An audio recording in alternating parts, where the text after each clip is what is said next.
This is WWE superstar Drew McIntyre, and you're listening to the WWE Podcast. The champ is the one that everybody wants, me. It's going to WrestleMania. Claymore! Austin 316 says I just whipped your ass. This is my iron. You're going to acknowledge me. Hey guys, welcome to the podcast here, and we're going to jump into the week in review as we are now just 2 weeks away from SummerSlam, which is right around the corner. It's now approaching, and we've got a lot of matches that have now been added, confirmed. We have nearly a full card, if I'm correct in saying. I mean, we've got the title matches set. We've got a U.S. title match set. We likely have an idea of the women's tag title scenario, believe it or not, with Isla Dawn and Alba Fire. And we have Piper Niven and Chelsea Green, and of course Jade and Bianca. Maybe it's some kind of triple threat, but that I don't think it's been confirmed yet, but probably the likely scenario, of course. And so we've got a lot to talk about this week as we are now in the thick of summer, nearly August. And then once August goes by, it's September, which is the NFL season for those that are interested in such things. And we've don't really talk a whole lot about the NFL here. I mean, there are other topics I'd love to talk about here. I may save that for after dark as we move forward here as things in the world get crazy, and I'll leave it at that. But I may end up doing that. I have to be honest. I am very close to, potentially creating some kind of other show. I don't mean after dark. I mean a separate show altogether. Not abandoning this one, just maybe doing a once a week show on other topics, whether it be other sports, politics, some technology, something along those lines. I have some ideas, but I am kind of toying with that. But nonetheless, you're not here to talk about and hear about my potential future endeavors. It's more about WWE, and I'd like to invite you to take a look at our ad-free stuff that's out there on Patreon that you can get a hold of if you want to check it out for free. We have a 7-day free trial there, as well as on Apple. There's a 7-day free trial there too for ad-free everything. Alrighty, so let's talk about Roman Reigns and when the hell he's coming back.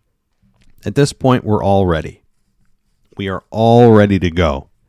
But you knew this week, though, it's kind of that in-between week. You know, you're not closing out the build to SummerSlam. You still got a couple weeks to go. There's still 2 more SmackDowns to go before SummerSlam. You're also, no disrespect to Dayton, but you're in Dayton, Ohio. And I say that in a condescending way that a large organization that has big plans to have a big return, when they look at the calendar and they eye big cities, sorry, Dayton, just like, hey, I'm in Albany. We're not a big city. We're the capital of New York, but no one cares because people look at New York City as really the capital of New York. So, I mean, I'm really, again, not disrespecting Dayton, but it's not exactly a city that you would have a massive return in or look to if you could choose to do it if you're the company. So I didn't think Roman would return this week. I figured it would be the day before SummerSlam, maybe as early as next week, more likely at SummerSlam itself, the way things are looking now, as the heat continues to build on the Bloodline, the Rogue Bloodline, Solo's version of the Bloodline, Bloodline 2.0. Take your pick of how you want to describe them. The heat is at a boiling point for this group, and it has been done, I think, pretty damn well. I've enjoyed the build to Solo and what he's brought to the table, his viciousness, his hairpin trigger, his ruthlessness, calling out Roman, saying that, if you do return, that you will acknowledge me. And beating down Paul Heyman, which I have to say is unexpected given the age of Paul Heyman and the fact that he didn't have to do that. So, there's just really everything. Now, has it been perfect? No. Some of those guys could use a little bit more development in who and what they are, other than the Wolverine. The werewolf or the Wolverine. I don't know. Of the group with Jacob Fatu, and he certainly does bring an element to the group that is that just overloads them with power and with viciousness, and having that numbers game on their side. Jacob Fatu really put them over the top. I think we're done though adding to any members of the bloodline. I don't think we're going to be adding anyone else anytime soon. I think that's kind of it. And then again, we'll have to figure out who's going to join Roman and the Usos to face them at some point, which you'd imagine that big match is coming at the Survivor Series War Games match. And again, maybe at that point we get the return of The Rock, who I think we're probably aiming into the fall for the return of The Rock. That's my guess. If it happens earlier, I'll be surprised, but I think that's the order in which those returns will happen. Roman first, Rock second, a few months later, and then we're off to the races with Rumble and SummerSlam, and Lord knows what's happening after that. Is it Rock versus Cody? Is it Rock versus Roman finally? We'll have to see. My fantasy of Rock Brock does not seem to be on the table this year. He's too heavily involved in this storyline, which is not a complaint at all. Look, The Rock can come and go as he pleases. This Final Boss character has been brilliant, continues to be in the background brilliant, because you're thinking of all the things that could happen, and there's no need for Rock Brock, but it's just a fantasy of mine that I've been pushing for since they had their first encounter back in 2002 at SummerSlam, no less. But anyway, back to this week. No need to talk about 22 years ago. Let's talk about this week as Cody Rhodes has now suffered the same fate as Randy Orton, getting demolished, being put through a table. Kevin Owens is the surprise. Well, I shouldn't say surprise, is the mystery partner for Cody Rhodes to take on Austin Theory and Grayson Waller, who continue to just surprisingly be together. And the more I look at it and think, do people even really want Grayson Waller versus Austin Theory? It's been talked about so much that they're splitting up, and even on air they've teased it with miscalculations, and they lost their tag titles, and here we go. But do the fans even care or want this? I don't know. I don't know if they do. I feel like fans feel a little bit neutral towards that. Maybe they can strike lightning in a bottle or catch lightning in a bottle with that program, with maybe Austin Theory turning babyface, keeping Grayson Waller a heel, which I think is the way to go if you do it. But they're still together, and I don't think that's a bad thing, because you need another heel team that is not named the Bloodline. You need a different flavor of a heel group. And sure, you have other tag teams out there, but not ones that really spark too much interest when it comes to heel factions. I mean, they're kind of it. They have the Final Testament out there, but the Final Testament are here, there, never there, back. They don't get a ton of on-air mic time, promo time. So there does need to be an existence of other teams and factions that are heels not named the Bloodline. So my point in saying all that is, do we really need to split these two up yet?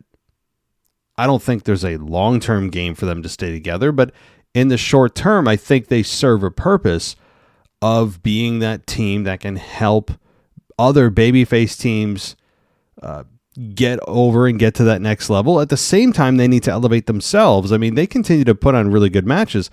Austin Theory and Grayson Waller, I mean, especially Austin Theory, are just really good. I mean, they gel very well together. A-Town Down Under, it gels nicely. Is it the best combination of all time? No. But I think it gels well. And I don't think there's a need in the immediate future to break them up, despite all the chatter about it.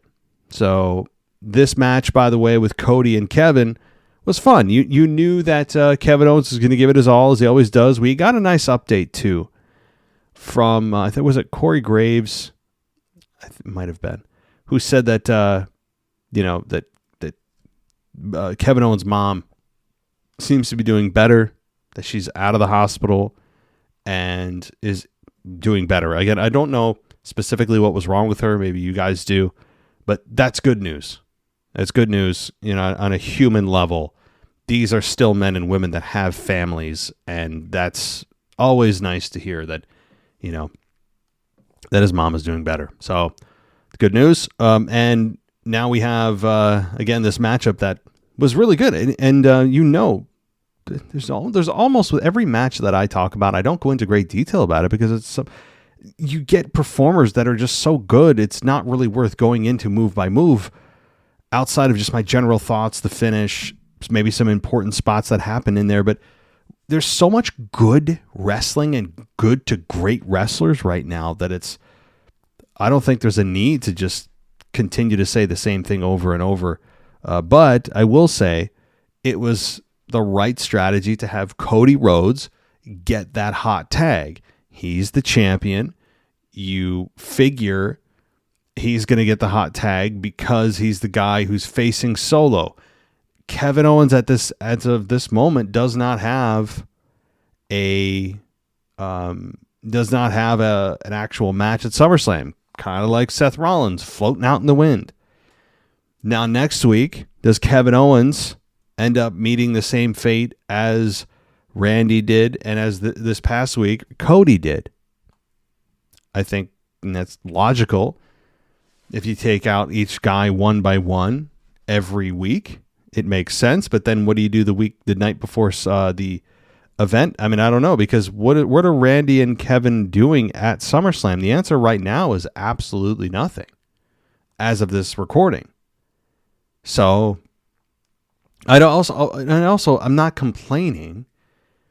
It's more just an observation that I think in the Triple H era, we need to get used to the fact that we're not going to have every person have every match all the time on every PLE and just crunch in a bunch of matches just for the sake of getting more people on the PLE. Triple H's approach to PLEs has very much been, in the last year to 2 years, a fewer match, less stories told, more thoroughly.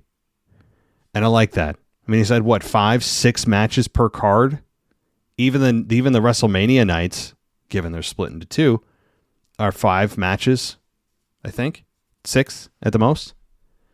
So it's palatable. Sure, the matches are longer. Sometimes there are slow points in the match, but that's fine with me. That fits my taste perfectly. So I think just because Randy, just because Kevin, just because Seth, as of this recording, things could change, of course, in the next 2 weeks very quickly, and they might. But if they don't have matches on the card, I'm not going to lose my mind. It's a big event, so you'd imagine big names are there, so they probably will find a way to factor those 3 men in. But we will see. Now, the bloodline continues to also don the red, I don't know, the hula. I don't know, whatever you call it. I actually don't know what you call that, whatever you, that red necklace that you put on, where Roman was putting on, or Paul Heyman was putting on Roman, and now we have Tama Tonga or Tongaloa, whoever it is, putting on that red tribal necklace. I'm butchering probably whatever it's called. It's probably sacrilegious for me not to know what that name of that thing is. I could easily Google it or something, but I don't know what the name of it is. But you guys know it in your mind what I'm talking about. But he's mocking Roman Reigns by doing that. You know, that has been his thing lately, is to do that, mocking Roman Reigns and calling himself the tribal chief. And Jacob Fatu screaming at Kevin Owens that, you disrespected my tribal chief, and, dismantling Kevin Owens in the corner. It's all just a lot of fun. It is. And I have I've been really enjoying it. And Roman is a very close. Very. As soon as next week, as late as SummerSlam. We're now a matter of 2 to 3 weeks away. 1 to 3 weeks. How about that? All right. So a quick touch on Raw. I'm going to bounce around tonight, guys. The Priest and Gunther promo, I went into detail on this on my Monday Night Raw review. I mean, 6 days removed from it, I still believe it was a promo that did exactly what it needed to do, what it set out to do, what its purpose was to take a match that most fans, including myself, looked at this match and said, meh, heel, who cares? And we went from that to, I'm interested now. You have me. I'm biting. I'm nibbling on the hook here. I'm about to half swallow your bait. And it was good. I mean, the context of it was good. There were some awkward moments, some awkward pauses where you could tell they kind of lost themselves a little bit, but so what? Most people will remember the line about street trash. That was a really good line. I think it was a line that felt like it was something that WWE crossed. That he also said that not only is Priest street trash, but he chose to be street trash, implying those that are on the street that they're choosing to be there. I really enjoyed this. Gunther is getting... Gunther, whether it's intentional or not, is getting a deeper personality beyond just the war general look and Mr. Respect the Ring. I want opponents. I mean, he's digging a little more personally into his opponents than he has in the past. In the past, it's been strictly business. Give me the best opponent. It's about competition. And now he's digging into the personal weaknesses of their opponents, or perceived weaknesses of his opponents. And I think that's a nice element to bring to his character, that it's not always just about business all the time. And you heard the crowd respond in kind. And I love it. I think this is a great move forward for Gunther's character, to show that he does understand what's happening with that person, and that he is aware of their lives, and that his character is more than just business. And he'll mess with your head too. And I like it. And we all, of course, know his accomplishments in the ring. We know his style in the ring. He literally is what he says he is, a ring general. He is what he says he is. I don't think that's really, at this point, just a tagline anymore. I think at this point, it's real. Do I think he's a ring general in the sense that Triple H was at the end of his career, where people are dawned with the ring general name, where talent actually will refer to a specific other talent that's been there a while as a ring general? I don't know. I mean, I don't know the backstage dynamic, but I think at this point, he looks and feels like it. And on Priest's side, man, I continue to just sing this guy's praises. I know a lot of you are pointing to his faults in the ring, his mix-ups, his mishaps.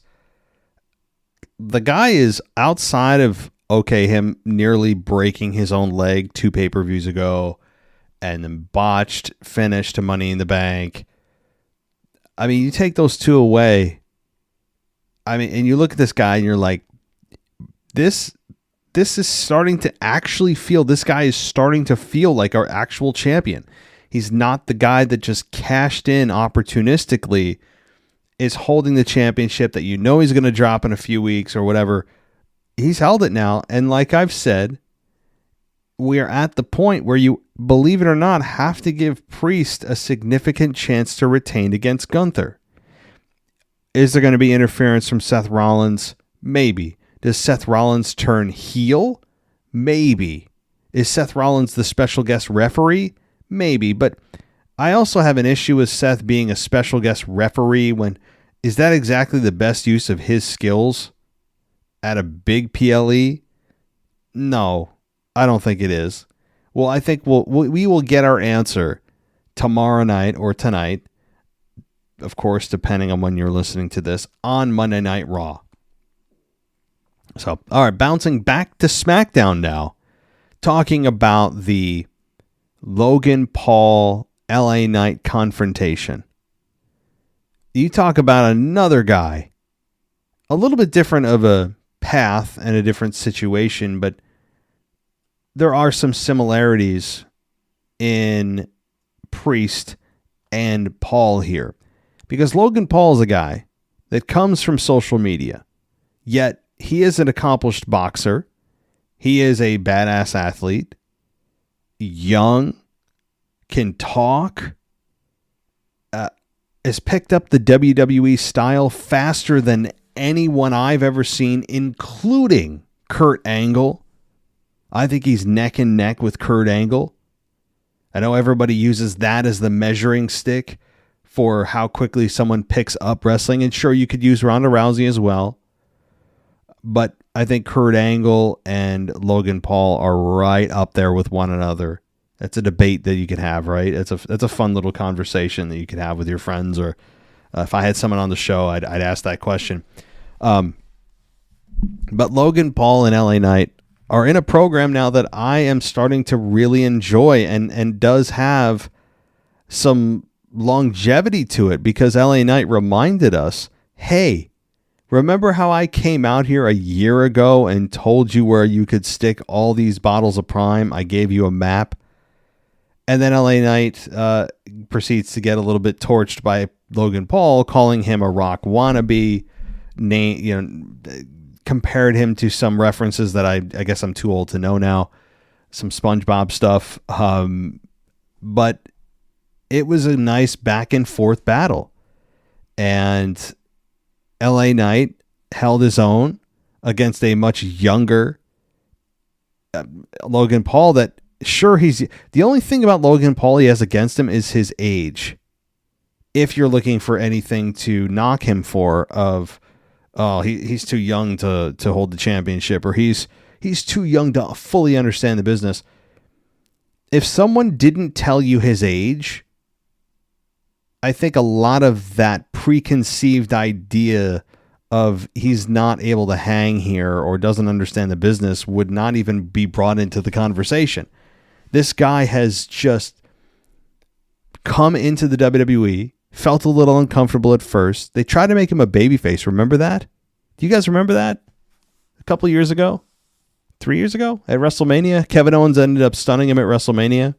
I was concerned that they were just going to make mockery of the company, which they've done a lot of times in the past with celebrity guests. Kevin Owens stuns Logan Paul. And then he ends up just slowly dipping his toe into WWE. And do I think he'll ever be a full-time guy doing the house shows? I would say no. But, of course, you never say never in wrestling. We all know that. It's the golden rule. But I would lean no. And the reason is Logan Paul doesn't need to be doing that. He doesn't need to do it. Look at all the success he's achieved without doing all of that stuff. Going on the road in every single town, making the live events. You don't need to do those to be successful. And WWE is also in a very good place right now, from viewership to financials to social media engagement with their fans. Stock prices are very good right now. So they are a hot product. There's really no reason to say, oh man, we should probably put Logan Paul in it. No, you got a formula that works. And LA Knight has a strong chance of beating Logan Paul. But I wouldn't say it's a lock. This is also a very difficult match. Very difficult. And, as I look at this SummerSlam card, in my mind, just the first 3 matches that I talked about. Solo and Cody. While most people believe Cody's going to win, and he probably will, there is a strong case to be made for Solo Sikoa to win that belt. And the reason is you have a returning Roman Reigns right around the corner. He's going to come in and look at Solo, who has now not only made himself the self-appointed tribal chief, created and brought in guys that he didn't ask for or want, attacked his wise man, and took his championship. Wouldn't that maybe be a bigger story than if he doesn't have the belt? Maybe. I'm all for just personal issue. Title doesn't always need to be involved, but it's something to at least consider. I think Cody is a heavy favorite, but not overwhelming. So Solo winning here at SummerSlam may not be the craziest idea in the world. Sure, it's a little bit short of a reign for Cody, and I still don't think they'll do it, but there's at least a conversation that should be had. That's all. And when you go to LA Knight, as I said, and Logan Paul, not an easy match to pick. Not easy. Logan Paul is rolling with it. Despite the fact that he's almost never there, he continues to find ways to be a part of the show. And when he's there via satellite or via Instagram or whatever, via X, he still finds ways to make impacts. Whether even the wrestlers talking about him keeps his name alive for that week, even if Logan Paul's not there physically that week, that's another good strategy, and it's worked. So I think you have also another situation here with Priest and with Gunther. As I said, yes, Gunther is favorited, but are you really going to bank on that, given the history with Priest the last 3 months? Looking at what they've done with Priest, I wouldn't touch it. These 3 title matches are not slam dunks, and not slam dunks for the first time since pre-Mania. I mean, it's fun when you don't have a super strong feeling on who's going to come out on top, because WWE has done a really nice job of getting you off the track, off the trail. And I don't know if that's intentional or it's not, but the fact remains is you just don't know. And I do often have and continue to have, like, usually at least a few matches on a card that you can just lock it up, throw away the key, you know who's going to win. Be careful on this one, guys. I know some of you do bet, and you bet a significant amount of money. I'd be very careful of this card. I don't think it's going to be easy at all. But LA Knight and Logan Paul, good stuff. They did brawl at the end of that segment, and no one really got the upper hand. He went for a BFT. Logan Paul slid out. Nice little tease there. That was fun. It was fun. So, all right. So what else happened here on SmackDown? We got Tiffany Stratton versus Michin. And this is a match, I have to say I enjoyed more than I thought I would. While Michin has almost no personality, at least that they've shown us, I'm not saying in real life, that just what we've seen on camera has been very limited. And Tiffany Stratton, they did an especially nice job with in that promo video that they did for her. That, I think, elevated her character a little bit more, not crazy, but enough to make you see who and what Tiffany Stratton is, what they're trying to convey with her. Strength, a bit of a sexuality to her, but also really good in the ring. She's got confidence. I mean, she does check all the boxes, and it does look like it's being set up for a potential Charlotte Flair and Tiffany Stratton match. I think Charlotte Flair is also very, very, very close to returning. I have had no reports and seen no reports of any setbacks with Charlotte Flair. It makes sense that she returns. Now, do you want Charlotte Flair, though, as a heel or a babyface? Because we've seen what babyface Charlotte Flair looks like, and it's never as fun or as comfortable as a heel Charlotte Flair, who was born to be a heel, and even she has admit that, right? So I don't know. We'll have to see. But this Meechin and Tiffany Stratton match was simply to help put over Tiffany, as it should be. I mean, Meechin doesn't have much going on. They haven't done much with her character, and that's being generous. Tiffany Stratton has gotten the support of fans since day one in WWE, at least on the main roster. Tiffy time is over. It is. It really, I think, has gotten to a point where it's catchy. It's catchy, and she has something there. But she needs to expand upon it. Continue to build her fan base. Even though you're a heel, you can still get fans to notice who the hell you are.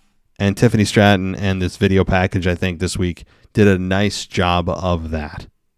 Also showing a little bit of Tiffany Stratton in gymnastics. Things that she did outside of WWE is also very important. All right. So what else? What else happened here? We had, let's see, Sheamus and Bronson Reed on Raw. I did talk about that a little bit. Sheamus got some new music, which is really what most people are talking about. Sami Zayn versus Dragunov for the Intercontinental title, which led to another Braun Breaker spear and another Braun Breaker interruption. This is going to send Adam Pearce into a seizure at this point. I'm still waiting for him to spear Adam Pearce. I thought he was going to do it at one point. I'm waiting for that spear on Pearce. I think more importantly, on Raw, what else happened? There was a big segment I'm missing. Oh, the Rhea Ripley stuff. Yeah, so Rhea Ripley and Dom, that story is also, look at me all positive today. What the hell's wrong with me? I got to come up with something to complain about. You guys, I can't have the whole show be all gushy, gooey, good stuff. I'll find something to complain about, so just sit tight. Stay tuned, as they say. But Rhea Ripley and Dominic and Rhea, and Liv Morgan are, I think, telling one of the best stories in WWE today. Not ever, just today. In the current product. Rhea is pushing off the advances and apologies of Dom, dismissing him. The idea also is that Dom did not text Rhea at all during the 3 months she was injured. So that doesn't help Dom's case.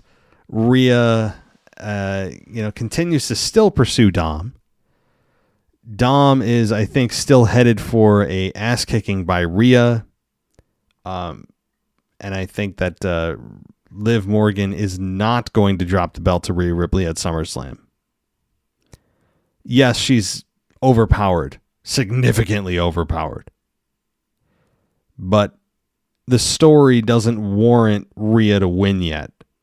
There's still too much to tell with Liv as champion.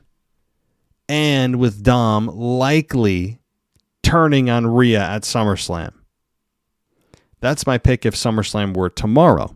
Of course, it's not, and things could change. So take what I say with my predictions with a grain of salt, because, again, on Raw tomorrow night, you can have everything get blown up, and I sound like a fool because what is he talking? It doesn't make sense. Well, I don't, I can't look into the future. I don't have my flux capacitor working on the DeLorean, so I unfortunately I can't look into the future. So, but mommy chance, Rhea Ripley, mega over. She should not be booked as a heel. If they're ever trying to consider have her being booked as a heel at this point, I wouldn't do it. She was a heel for a significant amount of time. The fans gravitated to her. She found herself. She's come back. She's got the support of fans. There's no need to try to mess with fans to have her double down or whatever. Just keep it alone. Let her just do her thing. And yes, again, do I think that they will do a Rhea Ripley versus Dominic Mysterio match? Sadly, probably. They can't help themselves. I think it's probably coming, or at least Rhea Ripley's going to just demolish Dom, and Dom's going to say, oh, man, wait a minute. Am I allowed to retaliate? Oh, she's a woman. I can't. And that's kind of where it ends. All right, so again, a lot of throwbacks to Eddie Guerrero and China here. I think that's what they were actually going for too, by the way. Especially with the attire that Rhea Ripley wears. A lot of it is paying homage to Joni Lore, i.e. China. And which is cool. It's really cool. All right, Sonya Deville is back, but no one noticed. And she's messing around with Zelina Vega, which no one cares. And I mean, I'm saying that because when WWE puts a women's match out there that's 1 minute long, their message is, we don't care. It's a box we checked. Oh, see, the women had a match. We had 2 matches. We had 3. We had 4 matches on Raw. Here's my question. What are the minutes? What are the TV minutes of those matches? This is the stuff. This is the stuff I'm talking about, guys. Those of you that are advocating for a women's IC belt, US belt, you really want this? You really want to add titles into this? No, the title match, the titles themselves shouldn't be introduced until there's a platform that can handle and respect those championships. We are not there yet. Adding titles to a women's division that WWE already doesn't, by a lot of people's accounts, put enough time into is not going to help anyone. All right. So what else happened that's significant anyway? The promo, as we said, with Priest and Gunther, that was really good. We did get Damian Priest and Braun Strowman in a non-title match. That ended with Priest hilariously hitting a South of Heaven on Braun Strowman. LOL. I know why they did it. We all know why Priest got the victory, because he's the one with the championship match at SummerSlam, and Braun Strowman is not.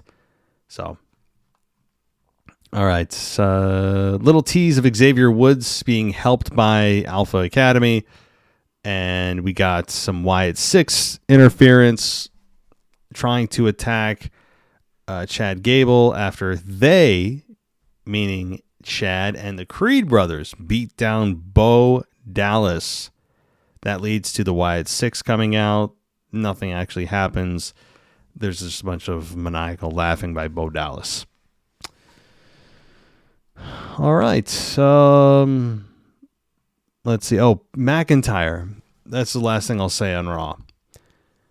McIntyre refusing to apologize to the referees. You know, McIntyre, to me, you could give him an award for Most Improved Superstar of the Year already.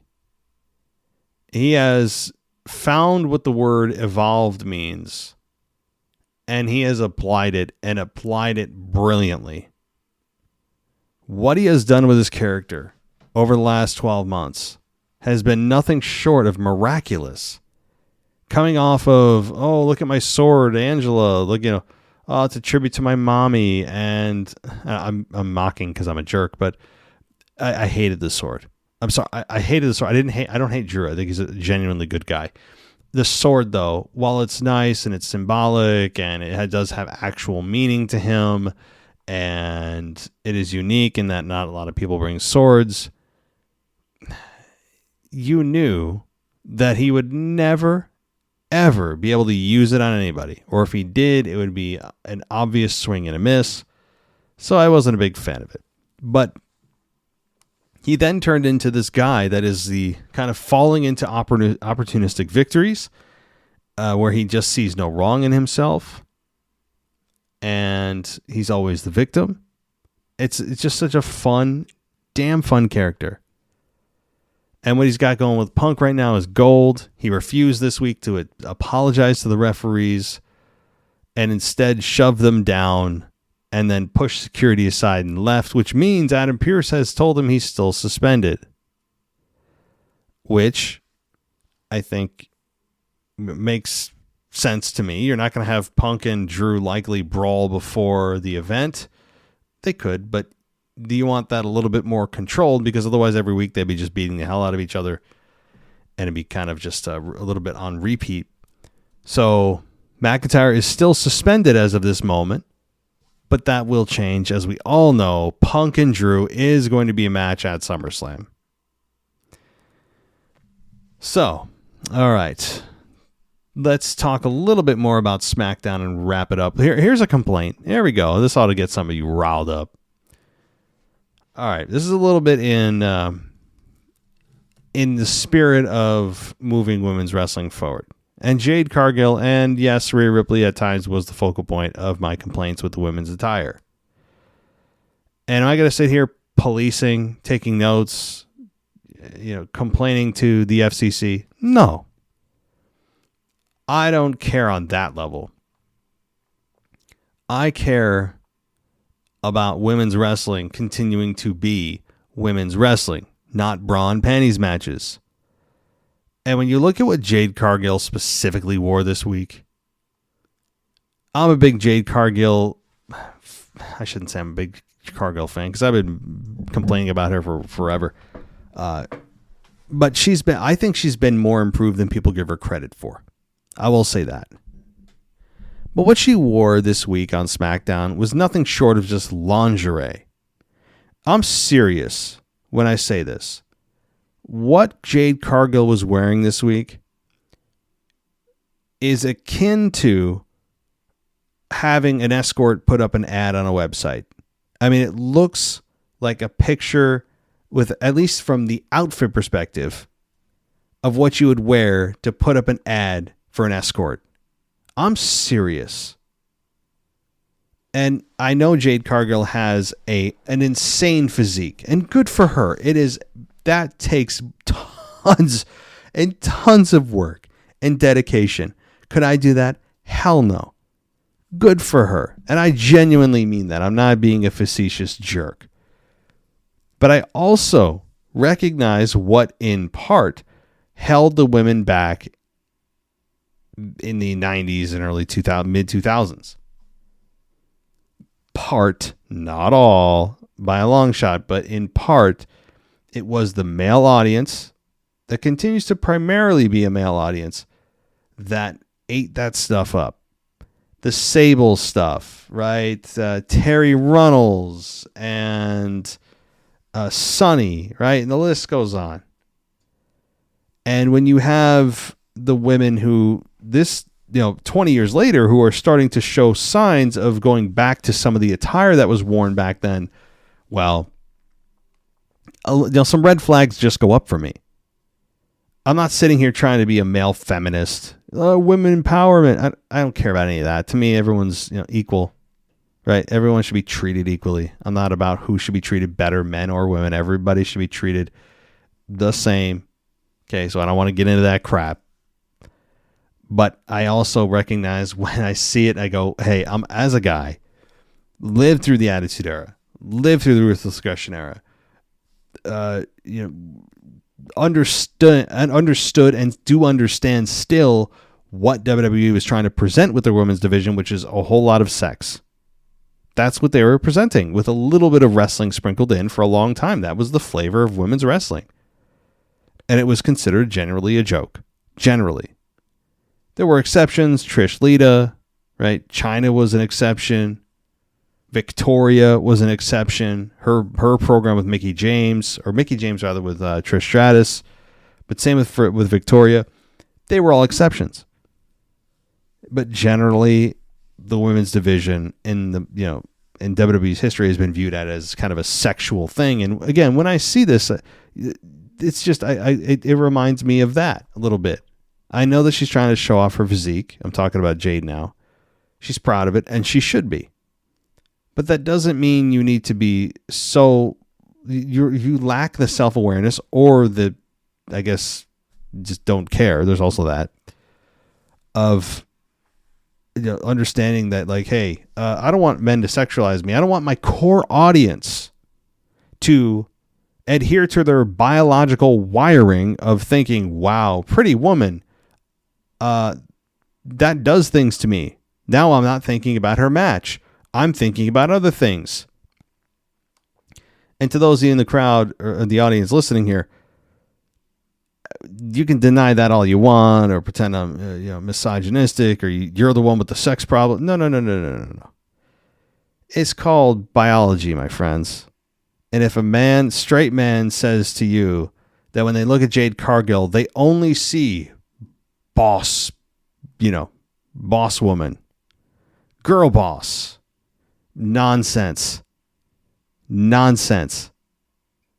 It's not true. Okay? So you know exactly what the problem is there. My whole point about saying all this, beyond just getting a complaint segment in so I can piss off some of the people that listen to the show, is, and I'm being serious about all this, I'm not making any of it up. I genuinely feel this way. But I also want to advocate for the women to continue on their path in WWE. I want them to, and I see these things just like we saw with the outfits on not just Rhea Ripley, not just Jade Cargill, who, if she could be naked every week, she would. But just Chelsea Green too, who took exception with fans telling her that, I think there was some tweet a while back about her getting angry with fans about what they were trying to tell other women to wear and all that kind of stuff. So you kind of were, her mentality lies and maybe her leanings are. But I just want to see women's wrestling continue down a road that doesn't sexualize them. That's all. That's all I'm asking for.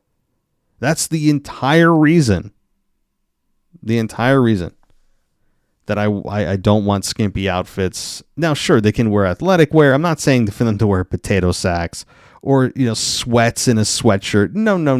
Like it's, you're watching the 1:00 NFL game. No, I'm not asking for that. But there is a distinction between athletic wear and just being skimpy to show off your body. There just is. And I don't want to hear, well, the men, look at what the men wear. Yeah, except here's the difference. You're generally dealing with a population for your core audience that are men that are straight. That's from 18 to 40. That's still the key demographic. And doesn't exactly interest the core audience with men in tights. For most of us. Most. All right. I got my complaint segment in. I think I'll end it there so you guys end on a high note. But I do appreciate it. I mean, I know I try to push some buttons here, but I'm being genuine about that. I really want the women's division to progress. We all know that what we saw in the 90s and early 2000s was, if you're looking for women's wrestling, was not exactly textbook. But I'll leave it there. All right, well, that'll do it for me, guys. I appreciate your time for taking the time to listen to me, and I will be back tomorrow with a little bit of a rehash. Tuesday will be the Raw review, and then Wednesday is the NXT review. And then, of course, we have other shows coming on later in the week, nearly every day. As I said, we do publish shows nearly every day. So, all right, thanks, everybody, for listening. Take care. I'll talk to you next time. Thanks for listening to the WWE Podcast. Don't forget to subscribe on your favorite podcast app so you don't miss a show, or head to WWEpodcast.com. And for all of these shows ad-free, head over to patreon.com/WWE Podcast. Until then, we'll see you next time.